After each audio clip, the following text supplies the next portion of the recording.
Unleashing the power of your pets. Power. Talk radio with bites. We're Pet Life Radio, the #1 pet radio network. Let's talk pets.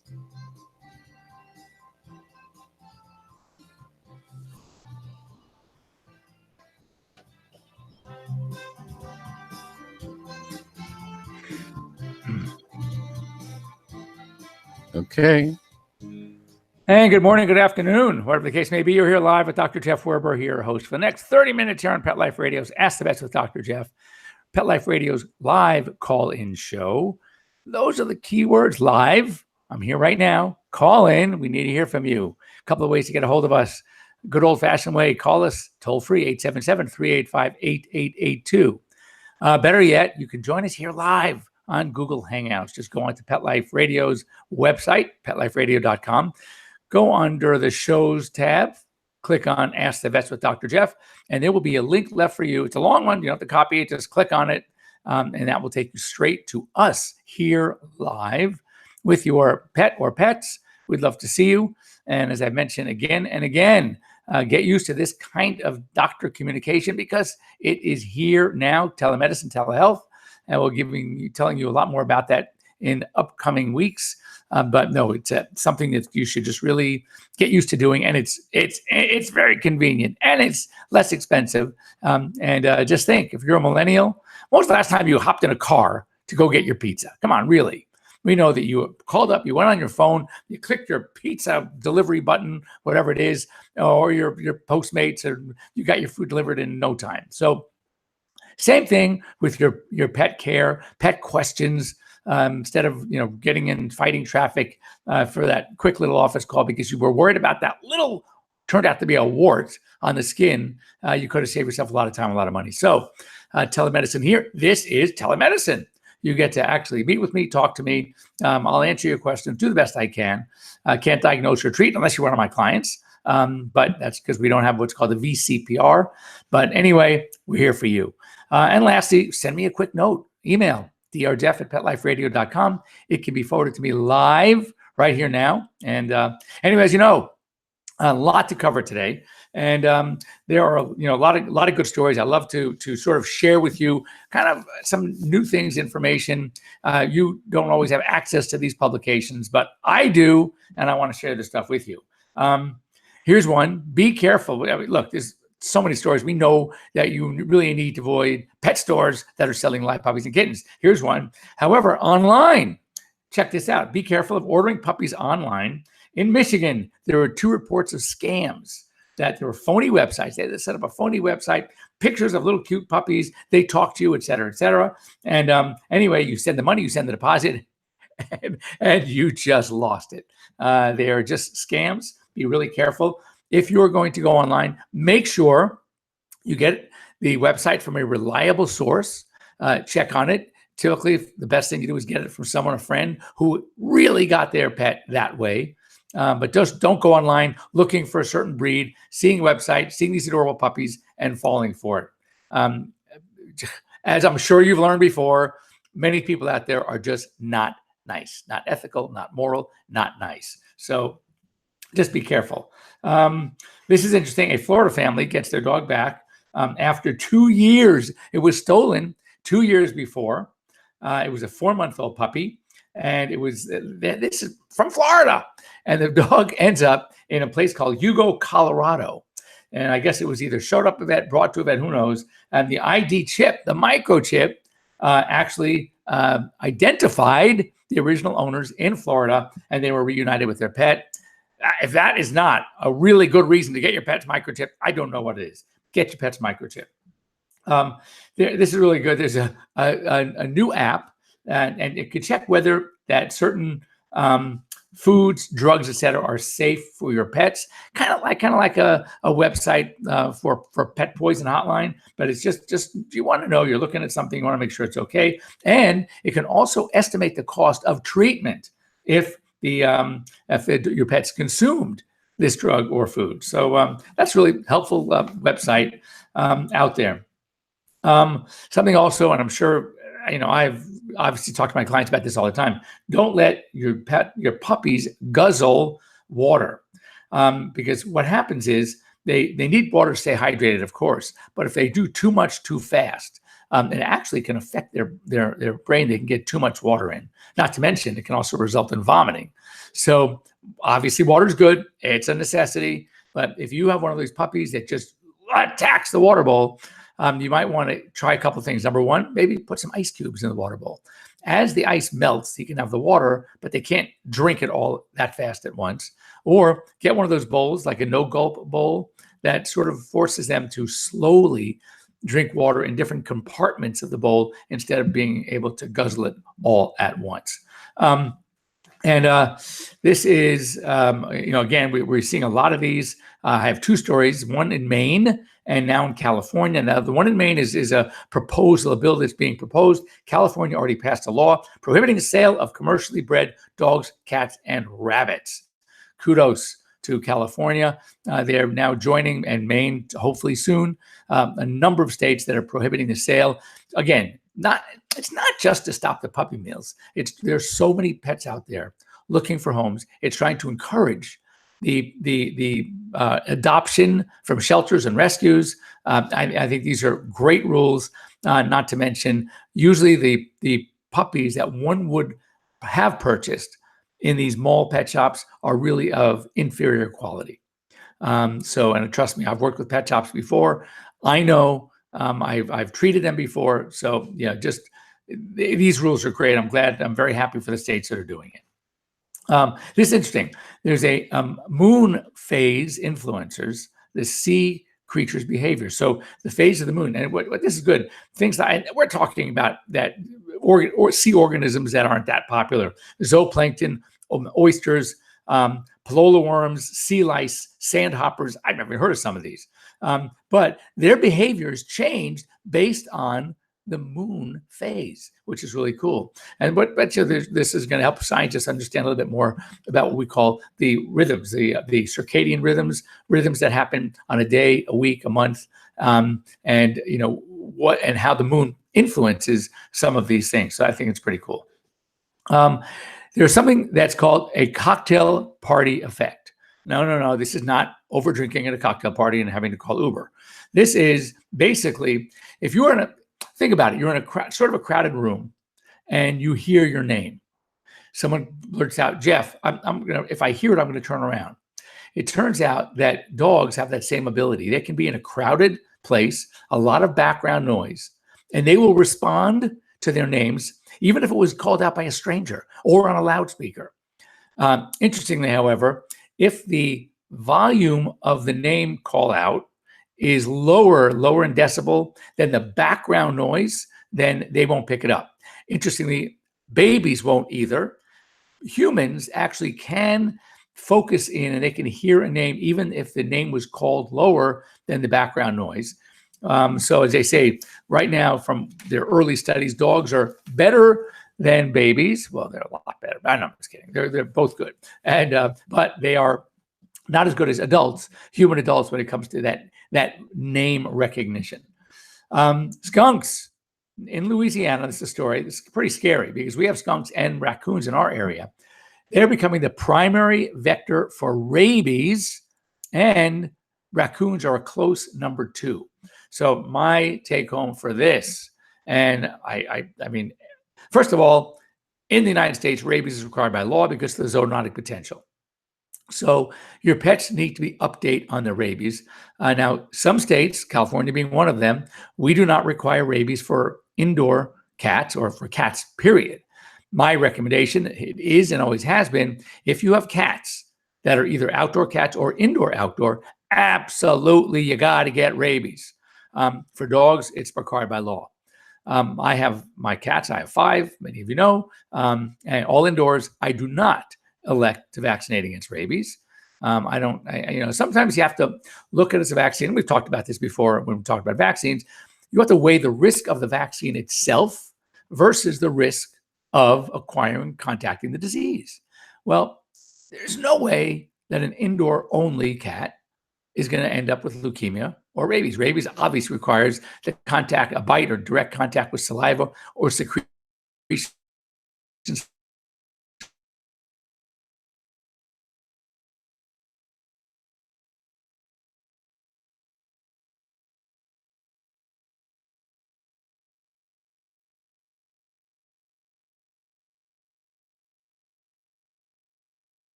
diseases, but rabies is a killer. And of course, it's the human health hazard. At least leukemia is not. Rabies is. So if your animal should somehow get rabies and they bite you, that could be a problem.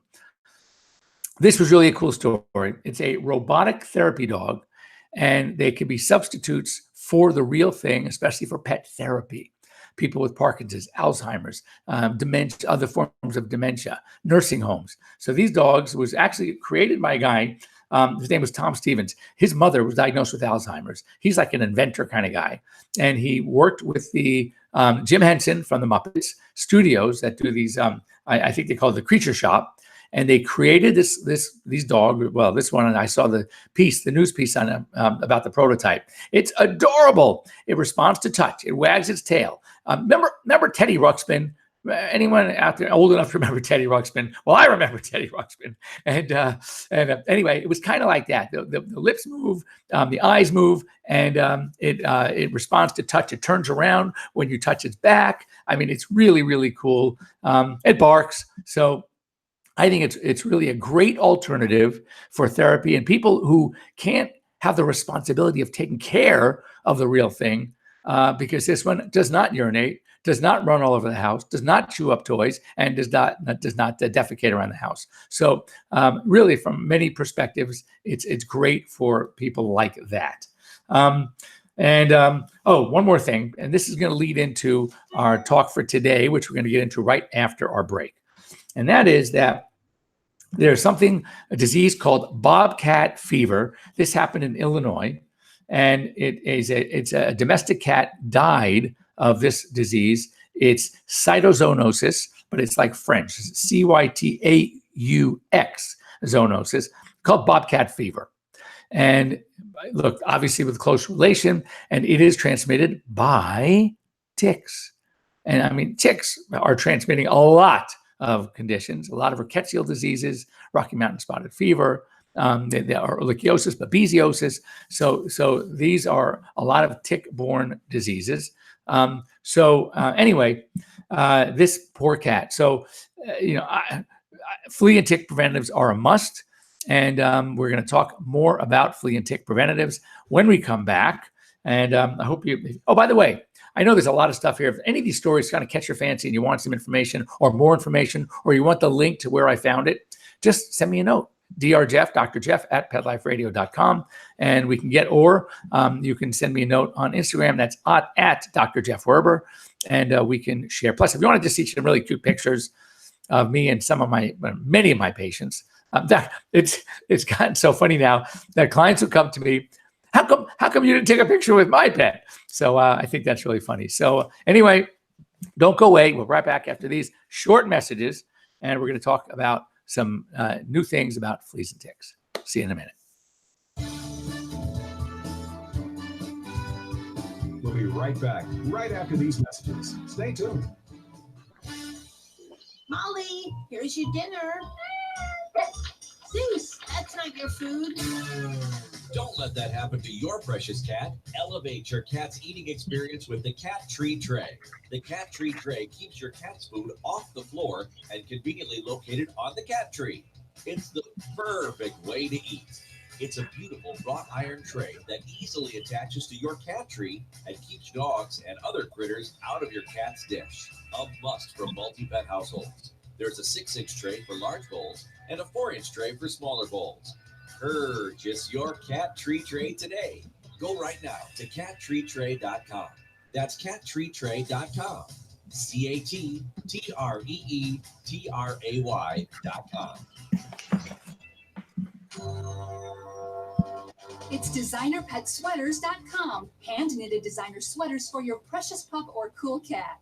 Beautiful couture patterns for your pets, including custom-knitted formal wear, casual wear, yachting, and even sports-themed. Many designer pet sweaters include feathered tammy hats, top hats, and a lot of sparkle. Each sweater includes leg loops, front paw sleeves, and leash opening. Visit designerpetsweaters.com to order your four-legged fashions today. Your pets will stay warm for the winter and be runway ready. Large or small, we fit them all. designerpetsweaters.com.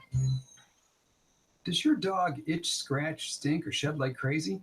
Come to Dynavite for help. Order a 90-day supply of Dynavite. Dynavite for life. Pick up 2 tubes of Doggersuds. Right. Get the third tube free. Peppermint, tea tree, lavender, Doggersud shampoo. Made with all-natural coconut, jojoba, aloe. Great for healthy skin and soft, shiny coats. But no itchy, harsh chemicals. Okay, I don't know what Lather that it, is. I'm in the rinse middle of away. my Try show here. Doggersuds. Buy 2, get 1 free. At Dynavite.com. DINOVITE.com. Begging to hear more of your favorite show?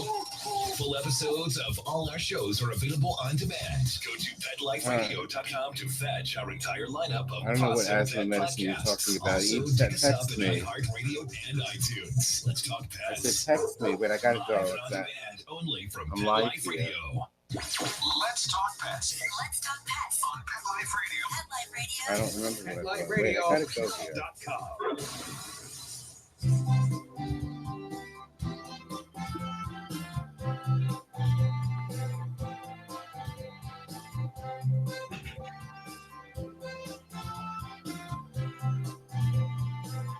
Okay. And welcome back. You're here live with Dr. Jeff here on Pet Life Radio's live call-in show. Once again, if you have any questions coming up, fleas and ticks, what to do, why to do, what the problems, potential problems are, you can reach me here live. Just clicking on the Google Hangouts tag left. It's a link left to you on the show's button at here Pet Life Radio. Ask the Vets with Dr. Jeff, or 877-385-8882. Once again, 877, that's toll free, 385-8882. Call me here live. So, fleas and ticks, it's that time of year. I'm seeing it already. I have gotten a number of clients coming in. In fact, I just done surgery on a dog about 2 weeks ago, and they come in and there's a little growth right over the eyes. Oh, that's weird. I can't imagine anything related to the surgery. So I have them come in, and you know what this growth was? It was a tick, just right there on the upper eyelid. And they were so grossed out. And it is one of those gross things. And of course, fleas. So first of all, let's talk about the problems associated with one of these, and then let's talk about the solution.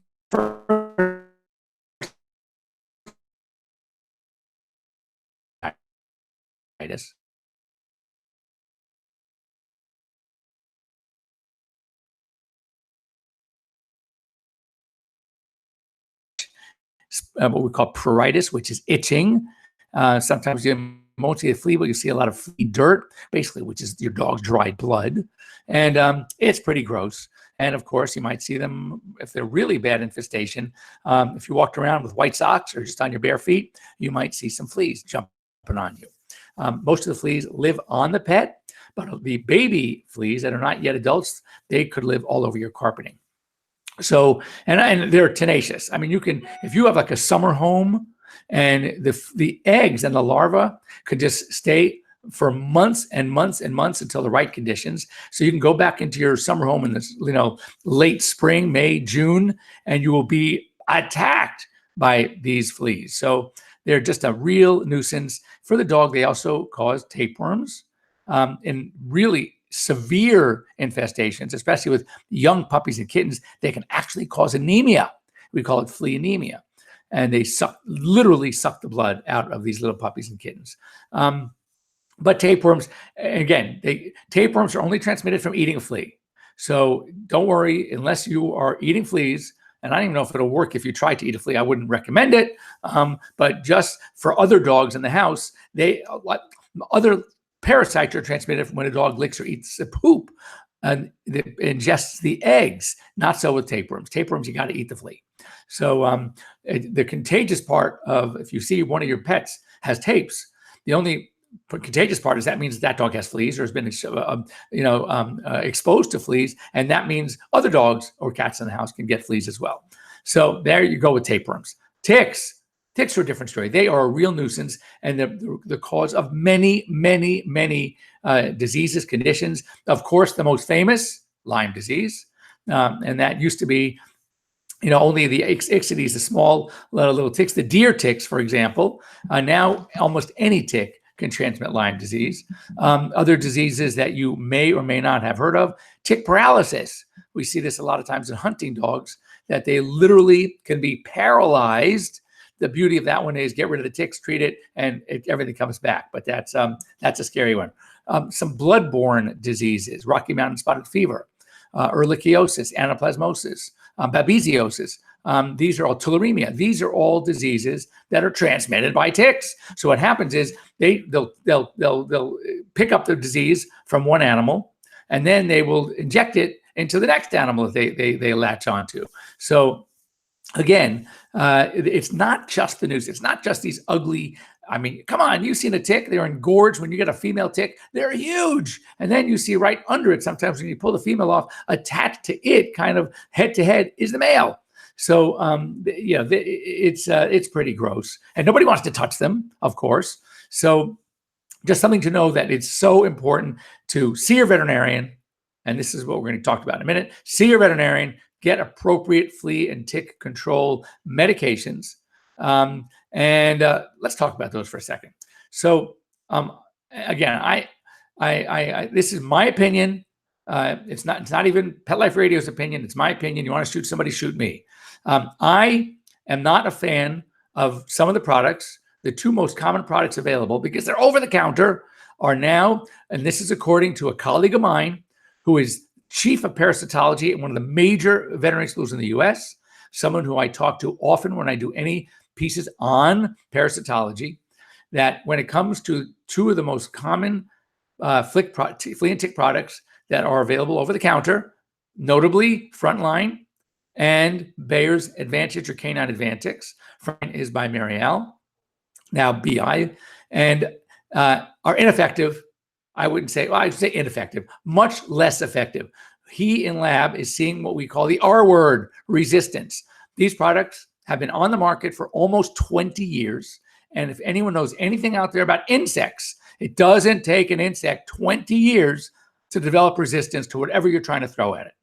So safety is not the issue, 100% safe. And to be totally transparent, I used to be the national spokesperson for Bayer's Advantage and Canine Advantix. They were imidacloprid, which is the active ingredient for Bayer's Advantage and Canine Advantix. For Merial, the Frontline is called fipronil. That's the problem. The key ingredients are no longer as effective as they used to be. A, age, and B, overuse. They've been on the market for too long. So, I mean, if you're using it and getting success, by all means, don't stop. But if you're noticing, which I hear all the time, well, I use that stuff every month, and it's because it's just not effective anymore. So my recommendations, the newer products out there that I really like, there are three. It's all about they're all safe, no matter what you read on the internet, which sensationalizes everything. As I say, listen to a commercial. And at the end of the commercial about any drug, all these new drugs, basically they give you all these side effects. The side effects list is longer than the benefit list. And then it even says, you can even die.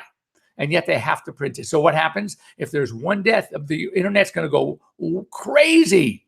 And if you're going to be like that, then don't fly, don't drive in a car, because deaths from airplane crashes and from car crashes are way worse and way higher than the one or two deaths you get from some of these medications. But they have to report it, thanks to the FDA. So don't freak yourself out. So what I like, Bravecto, made by Merck. It's 12-week protection, oral, chewable, or topical for cats. You have NexGard. It's oral, also made by Merial and BI, Boehringer Ingelheim. Say that 10 times fast. And Simparica, one of my favorite companies out there, Zoetis. These are all excellent products. The NexGard and the Simparica are good for a month. The Bravecto is for 12 weeks. They don't like when you say 3 months because they haven't tested it for exactly 3 months, but 12 weeks. These are available through your veterinarian. If you want to get them online, which you can, your veterinarian still has to approve them. And this is one of the things that when you're getting something from your veterinarian, it's coming with information. It's coming with education. My fear is that once something goes over the counter, like the Advantage Advantix, Canine Advantix, like the Frontline products, people, you don't think it's a big deal if you miss a month or you're a little late or you put it topically and you didn't get it on right, and the animal may have licked some off or rubbed against something right after you put it on. So what happens is not every flea was killed. The stronger ones actually made it, and then you forget to put the next month on, or you're 2 weeks late. So who's breeding? That strong flea. And now they're passing whatever that is onto their offspring. And you follow this through for several generations for 15, 18, 20 years. You can imagine these fleas now are laughing at fipronil. They're laughing at imidacloprid. So it's just the nature of insects. So it's really, really important to keep that in mind. See your veterinarian, do your homework, and find things that are that you really that your veterinarian likes, recommends. I give my clients a choice. Some people, and just because basically Bravecto is good for 12 weeks, it doesn't mean it's stronger or more toxic. And interestingly, and I checked this, just because your pet may have a bad reaction, typically the first reaction you get, because they are oral, is vomiting. But if they have a bad reaction to one, it doesn't guarantee they're going to have a bad reaction to the other. So just talk to your veterinarian and try one of the others. Now, before we go, this came in. It was a caller question from Carla. And Carla has a 14-year-old husky who gets chronic hot spots. Goes to the veterinarian. It's been going on since last September, and the dog is 90% outdoors, so probably comes in at night, but she probably has a yard and dog runs around, and only treated with antibiotics. And she is curious, why are we getting? They heal, but they don't totally heal, but then new ones will pop up. What's going on with this dog? So again, without seeing the dog, I can only venture a strongly, highly educated guess. Hotspots are usually secondary to something. As a matter of fact, they fall into the category of what we call pyoderma skin infection. And interestingly, the organisms that are cultured from hotspots or pustules, pimples from pyoderma are Staph epidermidis, which is the normal bacteria that lives on skin. So clearly, there's a symbiotic, very nice, peaceful relationship between Staph epidermidis and the dog. So what happens when the skin surface is destroyed, is abraded, is compromised? Now these clearly, typically healthy symbiotic bacteria start become opportunists. They start going in for the kill. All right, we got a broken skin now. Now we can go to work. So you're going to ask yourself, what would cause that? Well, it could be a simple scratch. It could be running up against something, playing too rough with another dog. Anything, when they get skin infections, that's often what it is. But what condition predisposes many of our dogs to intense scratching? Allergies, especially this time of year. So when there are allergies, so the dog is scratching, and it could be pollen allergies, we call atopy. It could be contact irritants. It could be fleas. We just talked about fleas earlier. Any of these things that would cause the dog to scratch, itch, irritate, for the skin to get inflamed, now these normal bacteria become opportunists, and they're going to move in for the kill. And they will cause this moist lesion. And interestingly, most moist lesions we call hot spots, moist dermatitis, the dog is creating by intense scratching. So what happens is it starts as a minor thing, and it's not treated, or it's treated too late, and then the dog continues to scratch. And then the more they scratch, the more they're irritated, and it's a vicious cycle. The more it's irritated, the more they want to scratch. So it's something that's set up by the dog, him or herself, and we don't notice it until it becomes a hot spot. That's when we go in for the treatment. So the goal is to get these conditions treated before they become severe infections. And by that, you need to talk to your veterinarian about some really good anti-allergy medications. Of course, one of my favorite is Apoquel or Cytopoint, which is the injection. These are actually the first medications on the market specifically for canine allergy. They attack the canine allergic response. They work a little bit differently. One is an enzyme blocker. That's the Apoquel, the oral version. The Cytopoint is actually immunotherapy. It attacks the interleukin 31 from its source, which is the T helper cell. But these are great. See your veterinarian. There are other things available. There's still steroids. Antihistamines don't work too well. Not because histamine is a minor player in the canine allergic response. When I use antihistamine, it's not so much for the antihistaminic effect, it's for the sedative effect, which is why I like chlortrimeton product. And I like the Benadryl, which is diphenhydramine, because those actually are the old-fashioned antihistamines that are sedative. They kind of knock the pet out. Some of the newer ones, which are good for you, they say that they're non-drowsy. Well, the benefit of using them is the drowsy feature. So if you're going to use an antihistamine in a dog, you're just not going to get a lot of response from some of the newer ones. But you want to think of, I like, one of my favorite is Benadryl, simply dosed a milligram per pound. Talk to your veterinarian, see what he or she thinks. But really, you want to get to the root of the problem. It's either going to be corticosteroids, it's going to be the there's something called Atopica, but my favorite, which is it's also an immunosuppressive agent, cyclosporine. But my favorite is going to be the Apoquel or Cytopoint. So see your veterinarian. But back to Carla and her husky. So what you need to do is not just treat the infections after they become obvious infections. You want to be more proactive, start treating the allergic response, prevent the itching in the first place, and chances are your dog will do a lot better. Anyway, that's all we have time for today.